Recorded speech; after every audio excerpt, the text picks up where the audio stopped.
Querido povo de Deus, boa noite, é uma alegria a gente poder se encontrar em nosso canal que traz aí o nosso podcast Conexão em Fé.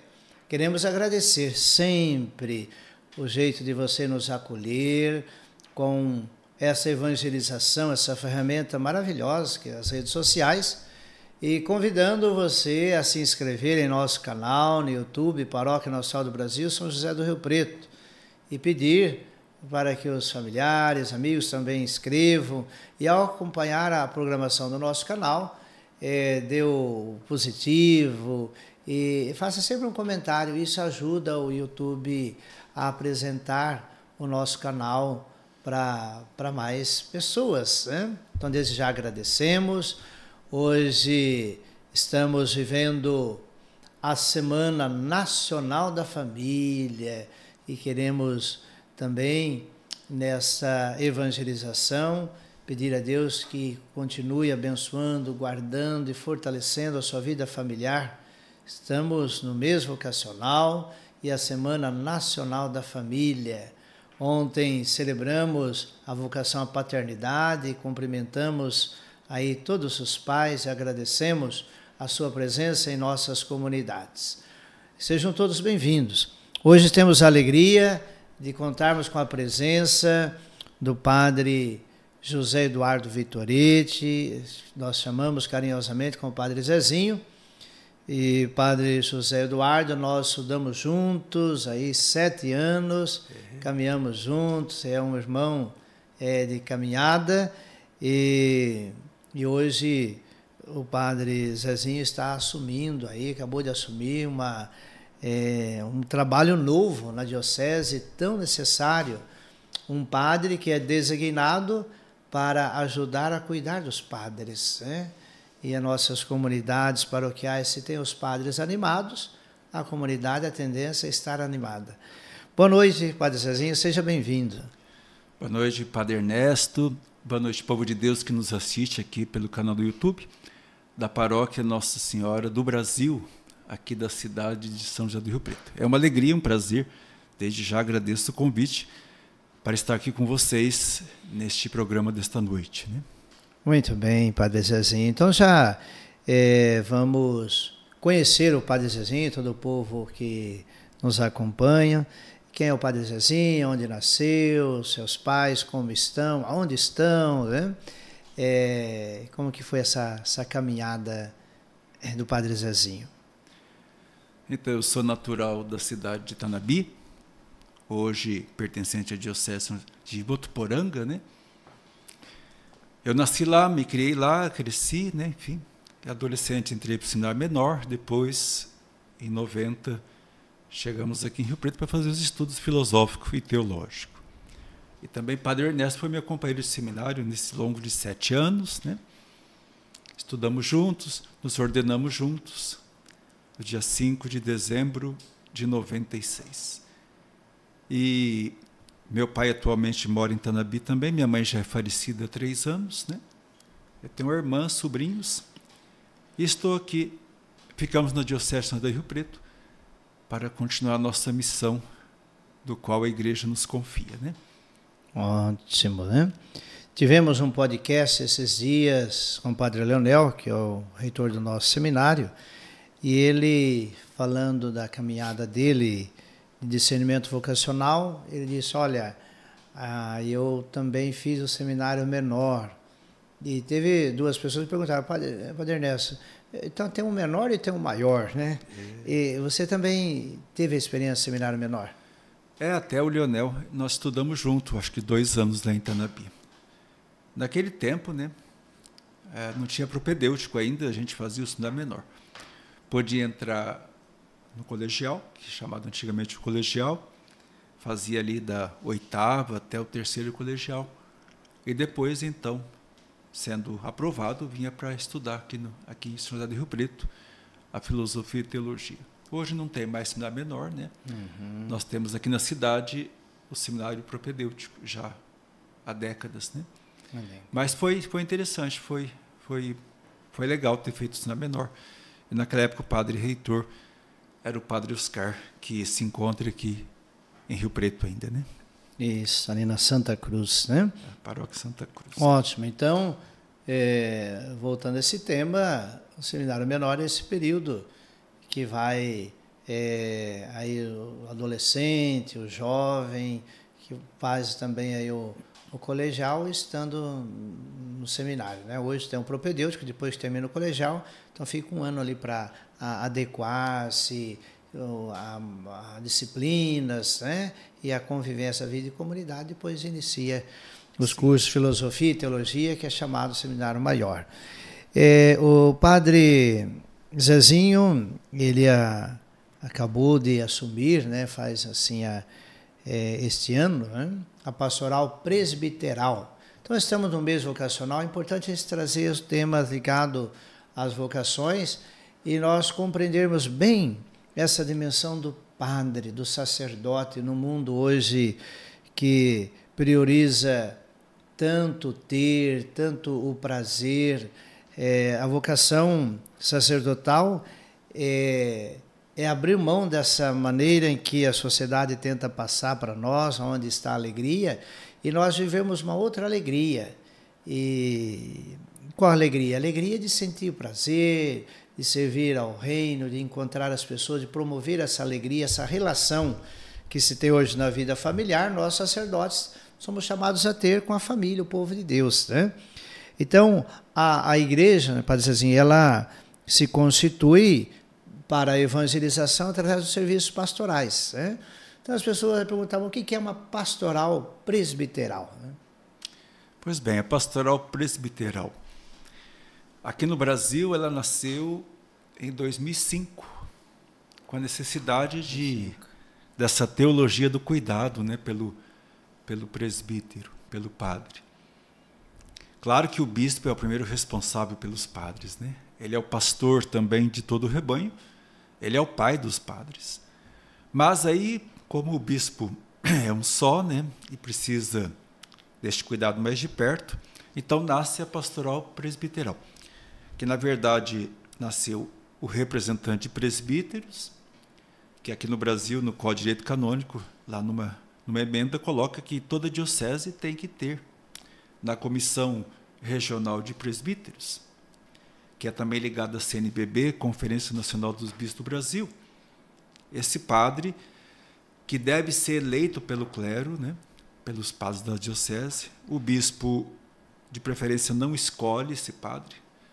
É o próprio clero, ele marca a data da eleição, e ali os padres, os presbíteros, escolhem um representante da diocese junto a essa Comissão Regional de Presbíteros e também a nosso subregional, que é aqui o RP2, né?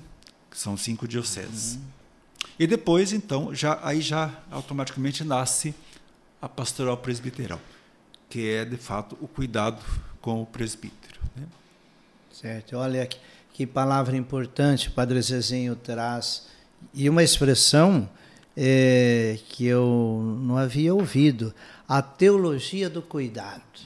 Olha, pastoral presbiteral, a teologia do cuidado. Cuidar dos sacerdotes, dar ali o acolhimento nas suas necessidades e apontar direção. E para nós todos, hoje essa teologia é necessária, a teologia do cuidado, né? Como o pai e a mãe em casa, ter esse cuidado. Esses dias atrás nós vivemos a experiência do acampamento com adolescentes, agora estamos preparando o acampamento Mirim, de 11 a 13 anos, e essa é a teologia do cuidado. E eu acho muito bonito que os pais trazem, acompanham a teologia do cuidado. E falando desse cuidado, Padre Zezinho, os desafios dessa pastoral presbiteral, como é um trabalho que ele vai acontecendo, a gente pode até dizer que é um trabalho novo, assim, esse cuidado, né? E os desafios que você sente assim e que é possível partilhar, né, nessa relação, é fazer também nós padres também acreditar nesse trabalho, né? Sim. Como o Padre Ernesto falou, que recentemente eu comecei esse trabalho na diocese, na verdade a eleição aqui da nossa diocese aconteceu em novembro do ano passado, né? 2022. E também, recentemente, um ano e pouco, Dom Vilar está na diocese, né? E aí, Padre Marquinhos era o nosso representante, e aí, em novembro, então, fim de novembro, fui eleito e comecei essa atividade. Aí depois, conheci um pouco Dom Vilar nessa parte, o que ele gostaria que o representante de presbíteros, que é automaticamente o padre coordenador da pastoral presbiteral, pudesse fazer, então, pela diocese com os padres. E aí, como agora tem o sínodo, né? Então, o nosso bispo, ele pede muito que tudo seja na colegialidade, né? Caminhar juntos. Aí, então, você já é inserido no conselho de formação do seminário, porque a teologia do cuidado deve começar no seminário. Na parte religiosa, nossa, de padres, né? Como o senhor citou ali, cuidado na família, cuidado, enfim, tudo. A teologia do cuidado também começa na família. E nós, presbíteros, ela começa no seminário, quando o candidato ele pede para ingressar no seminário, fazendo os encontros vocacionais, é aprovado, propedêutico, depois, se for aprovado, também vai para o maior. Então, ali dentro, reitor, equipe de formação, né, diretores espirituais, todos têm que ter esse olhar e esse cuidado pelos nossos futuros padres. Depois, aí sim, também a teologia do cuidado com os padres. Esse termo é novo no nosso linguajar presbiteral. Sim. Eu li recentemente um livro, até quase eu nunca tinha ouvido falar dessa teologia do cuidado. Cuidado sim, né? Mas teologia do cuidado é um termo assim bem recente para nós. E 2 padres escreveram um pequeno livro, mas é de um conteúdo profundo, que coloca essa teologia do cuidado desde a pastoral vocacional, né? Cuidando dos vocacionados, dos candidatos ao seminário, à vida religiosa sacerdotal, e depois no seminário e na vida presbiteral, né? Então, ela é ampla, a teologia do cuidado. E nós estamos, então, com esse foco no seminário, na vida já presbiteral, no dia a dia da nossa vida, formando assim esse conteúdo importante para os presbíteros. E depois a pastoral presbiteral ela abre um leque, né? Olha, importante que nós temos esse conhecimento que a igreja e nossa diocese, na pessoa do nosso bispo Dom Vilar, teve essa iniciativa, e digo mais, uma outra iniciativa inovadora para nós, ter um padre designado, né, para acompanhar, para fazer o trabalho acontecer. E o padre Zezinho se colocou à disposição, e a diocese assim confirmou, para esse trabalho. E junto com esse trabalho, criou-se, então, agora a casa, né? A casa que estará aberta, o padre Zezinho vai falar um pouco de como poderá funcionar essa casa, para que os padres possam trabalhar tranquilamente, e a hora que chegar a idade onde precisa de mais cuidados com a saúde, vai continuar trabalhando, né, servindo, mas não mais com essa responsabilidade de ter que tocar uma paróquia, né, que é a casa de acolhida aos padres, né? Então o padre Zezinho pode falar um pouco também, que é realmente uma bênção, e esses dias foi inaugurado, uma casa estruturada para esse atendimento. Dia 2 de agosto, né? Nós agosto, inauguramos a casa. Portanto, recentemente, né? Esta casa de acolhimento, ela teve um processo, né? Quando começou o processo, ainda não estava eleito, apenas padre na paróquia e na diocese. Depois da eleição, a gente foi se inteirando que a diocese tinha esse propósito de comprar uma casa, que na verdade ela já era uma casa de cuidado, né? Esta casa ela foi construída para abrigar, para acolher e cuidar de irmãs religiosas, freiras, com idade avançada e também enfermas, né?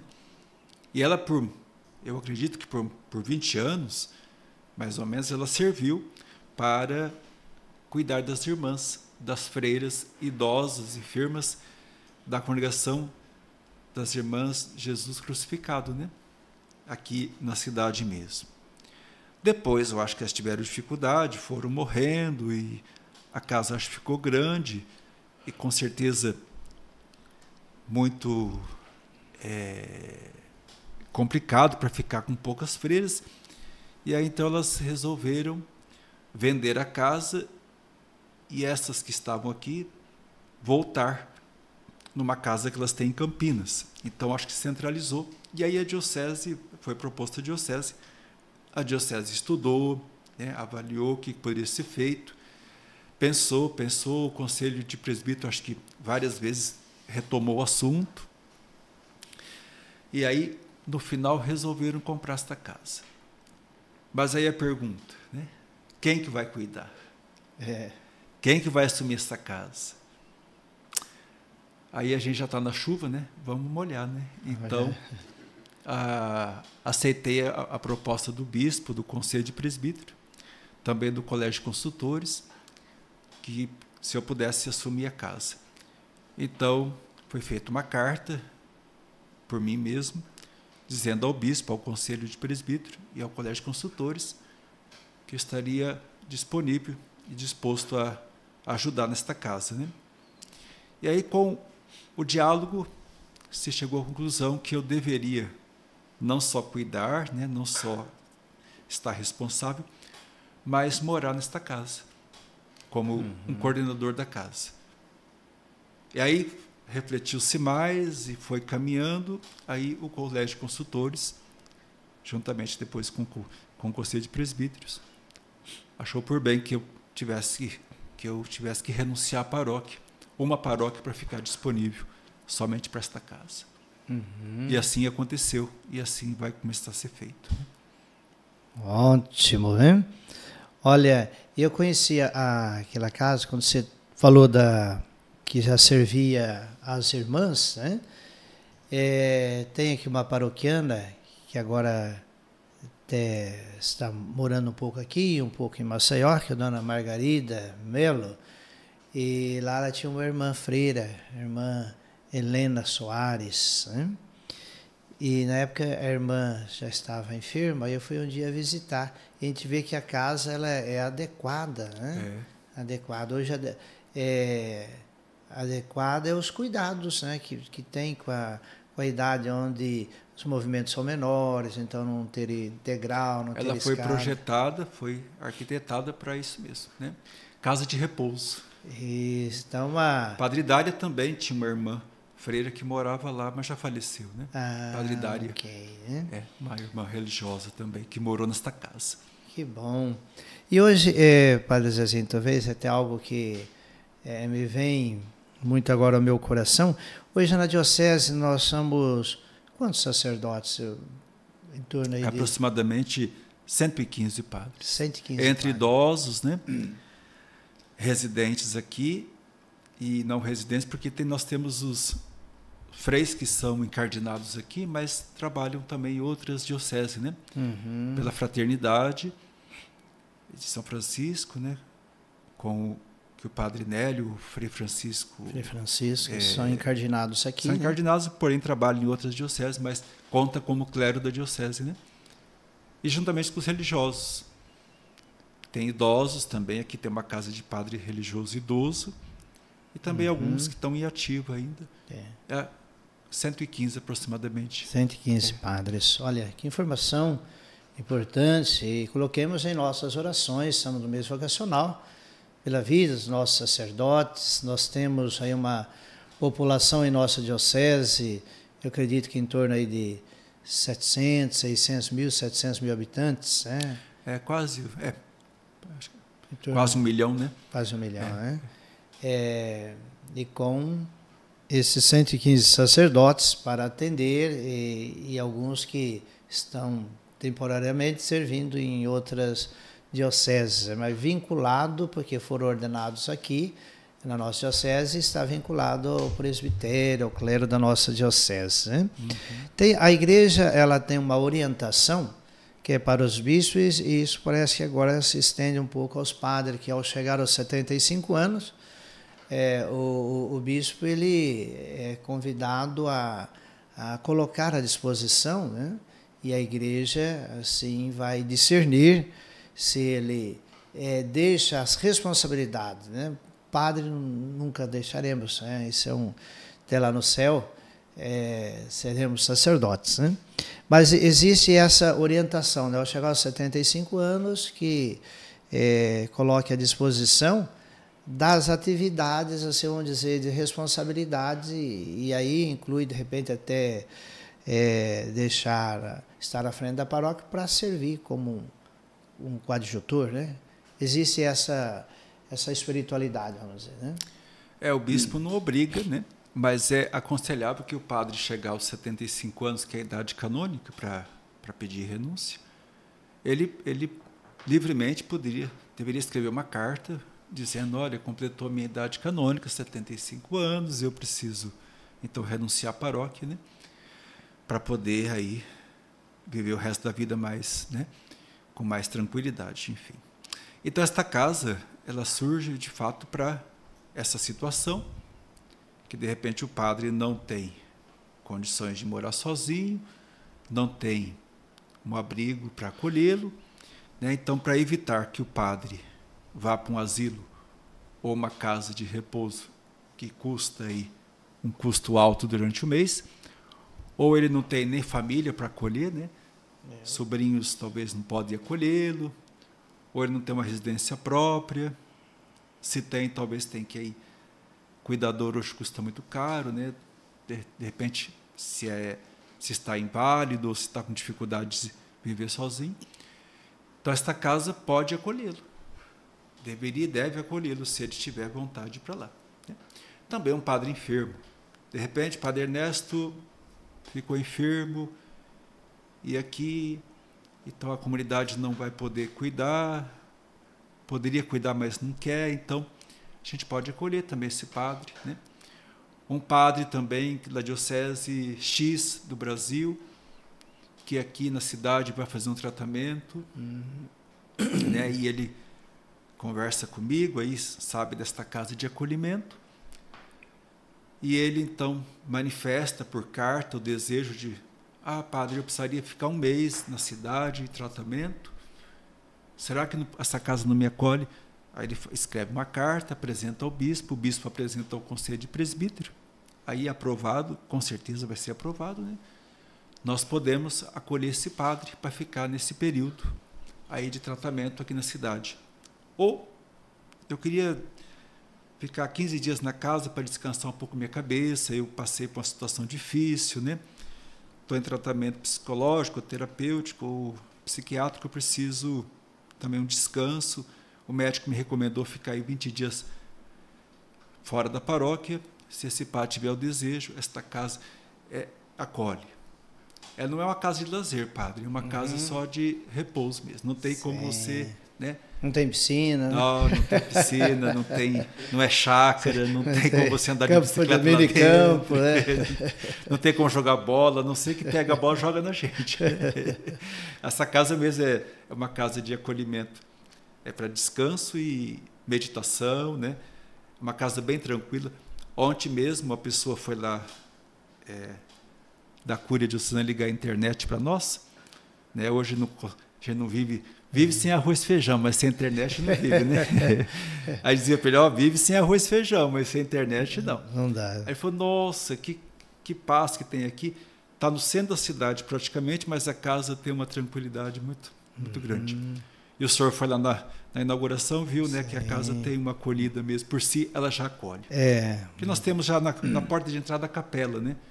Capela que a gente pediu para colocar o nome de Nossa Senhora do Silêncio.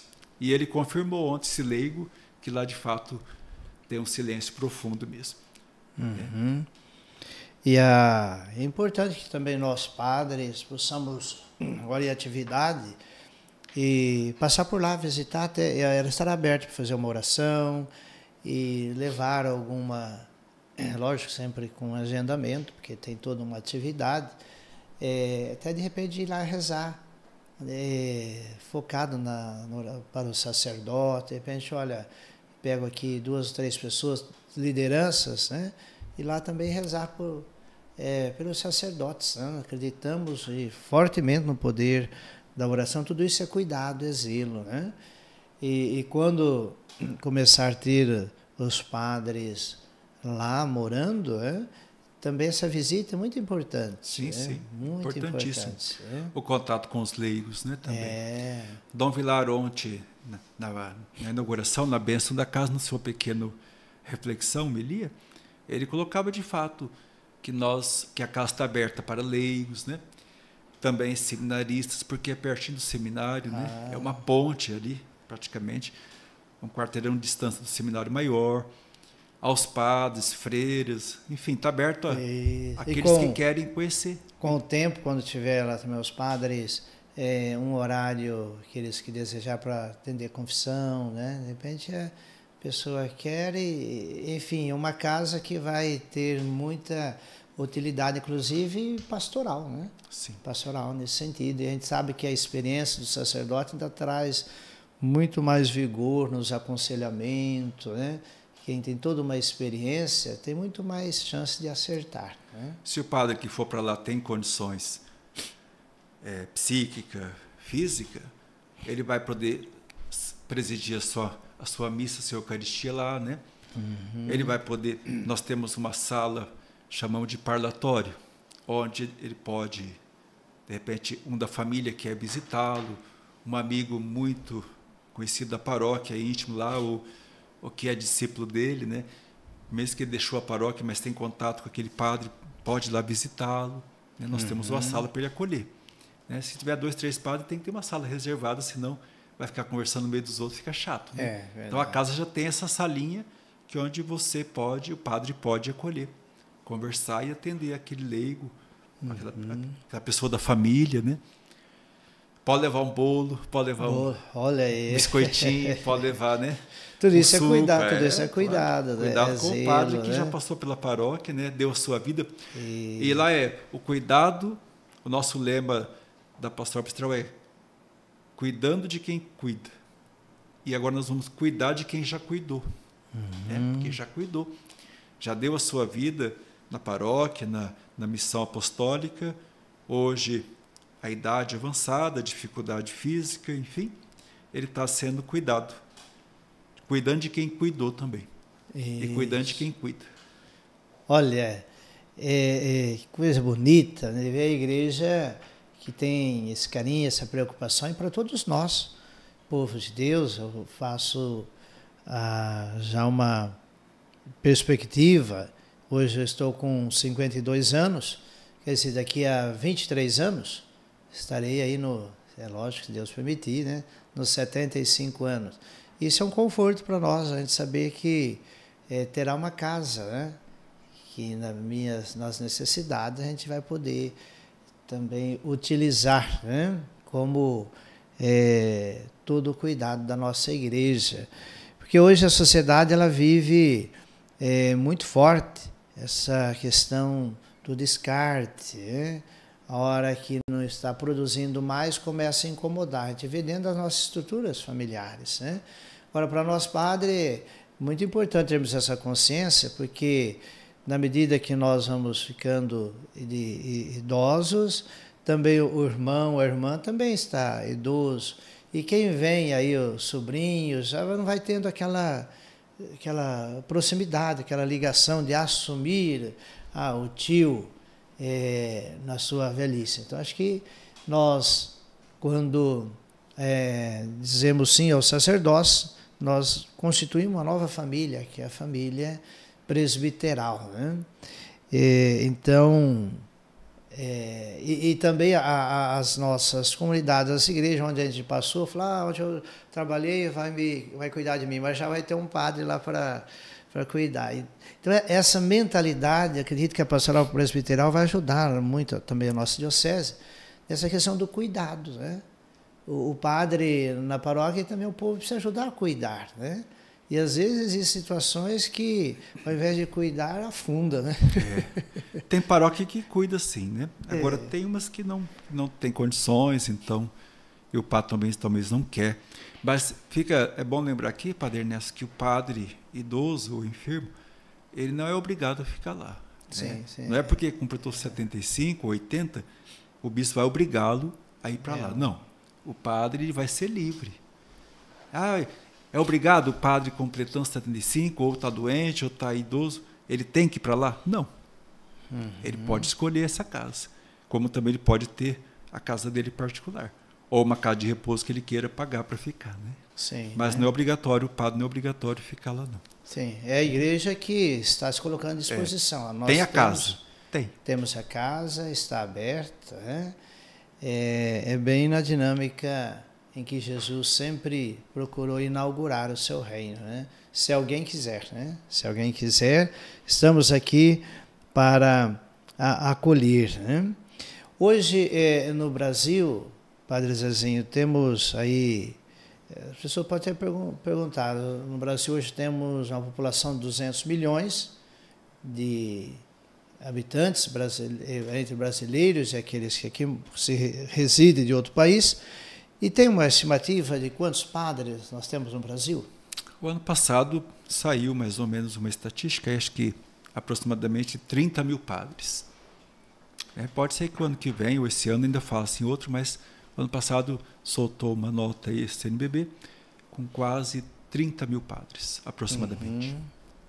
Olha, que bom, né? 30 mil padres.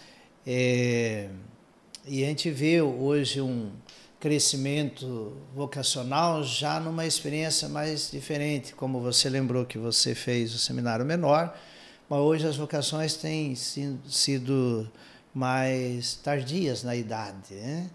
Isso talvez seja um novo momento que nós estamos vivendo. O que é tardia? São pessoas que, inclusive, já fizeram até uma outra faculdade, né? E depois descobre também esse chamado e acabam chegando. Tardia, assim, que chega aos 20 anos, 25, às vezes até mais, né? Vocação adulta, né? Vocação madura, né? Ótimo. E o Padre Zezinho também, ele na diocese, ele acompanha uma outra pastoral, assessora, né? Que é a pastoral do dízimo. Nós tivemos aí o mês de julho, o mês diocesano do dízimo, né? Também esta pastoral é um grande desafio, né? Porque existe uma resistência que é do ser humano e também de nós católicos, e a gente partilhar e entregar o dízimo, né? Mas é uma atitude que faz parte da nossa santidade. Eu sempre lembro que o reino de Deus não tem preço, ele tem custo, né? Tudo tem custo. Então, pode dizer que pudesse deixar também uma mensagem, como assessor diocesano da Pastoral do Dízimo, uma mensagem para todas as nossas heranças, todo o povo que escute, por que ser dizimista, né? Porque o dízimo também é um cuidado, né? Em cada pastoral tem essa teologia do cuidado.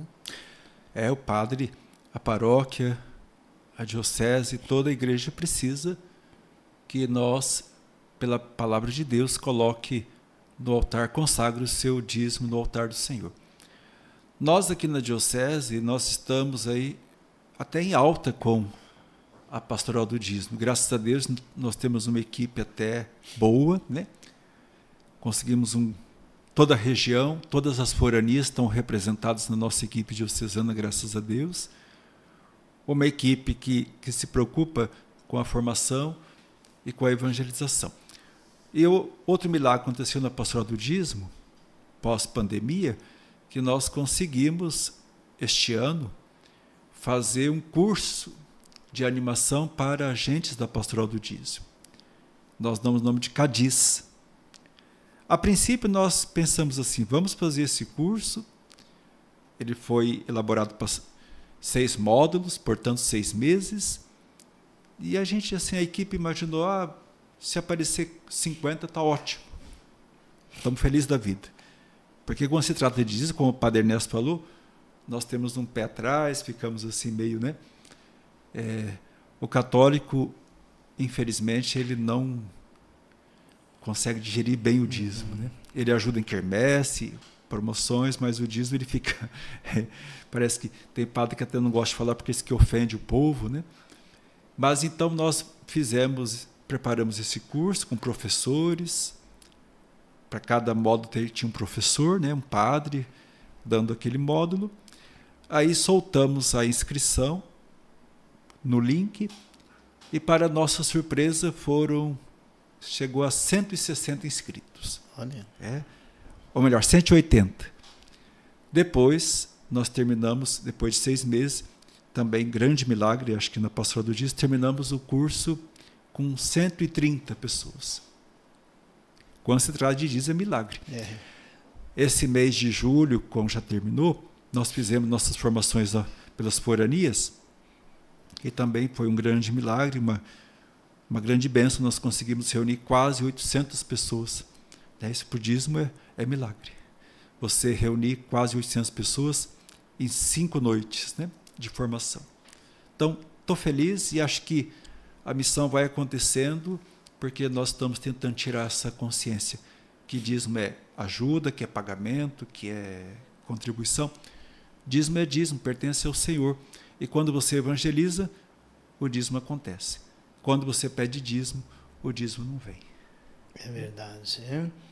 E o dízimo é essa postura que o Padrezinho lembra, que é um ato também de gratidão, de devolução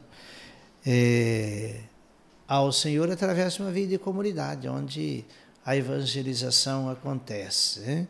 Que bom, então o Padre José Eduardo tem essa responsabilidade como assessor de animar, de animar as lideranças, e convidamos você também na sua comunidade, onde que a gente deve devolver o dízimo, onde eu celebro a minha fé, onde eu consumo a comunidade, consumo a energia, consumo o padre, toda a organização, é ali que eu devo devolver, criar bem essa consciência.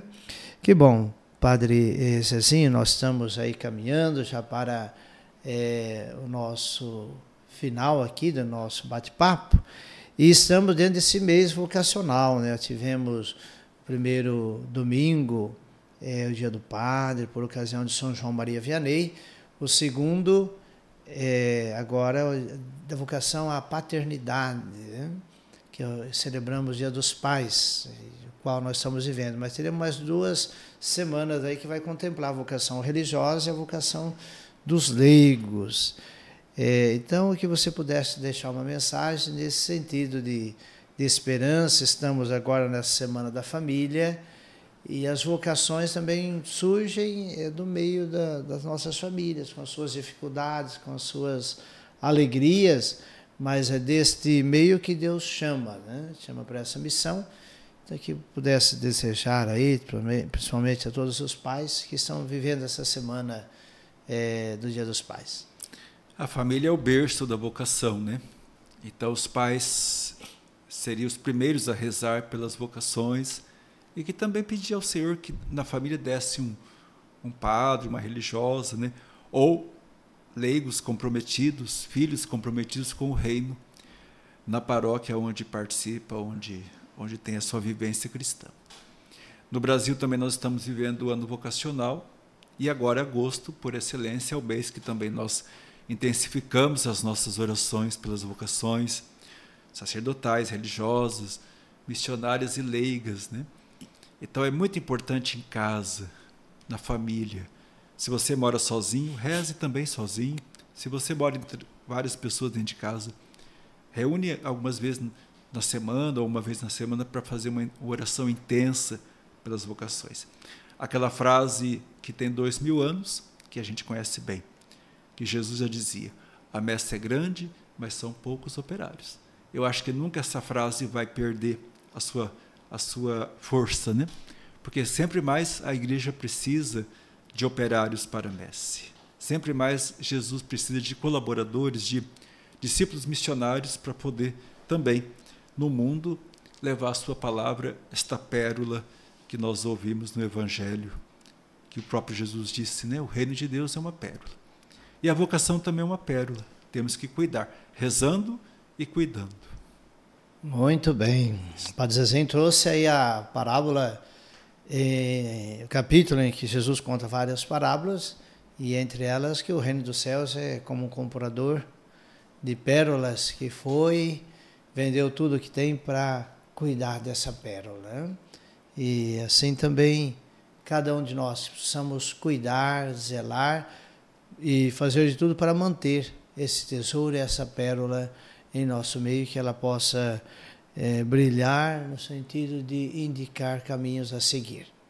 Então, deixamos aqui, Padre Zezinho, a nossa gratidão por atender ao nosso pedido, do nosso Conexão em Fé, e também agradecendo a sua atenção e ter nos acompanhado e ajudado a enviar o link para outras pessoas e continuar agora comunicando e convidando as pessoas também para se inscrever em nosso canal. Então, quero aqui deixar o meu abraço, a minha gratidão, a minha bênção. E assim o Padre Zezinho e eu vamos nos despedindo e dizendo que vamos em frente, vamos viver uma igreja de pastoral, e existe um trabalho entre nós sacerdotes, como nós ouvimos, pastoral presbiteral. Boa noite a todos, que Deus abençoe, que tenhamos aí uma semana da família muito santa.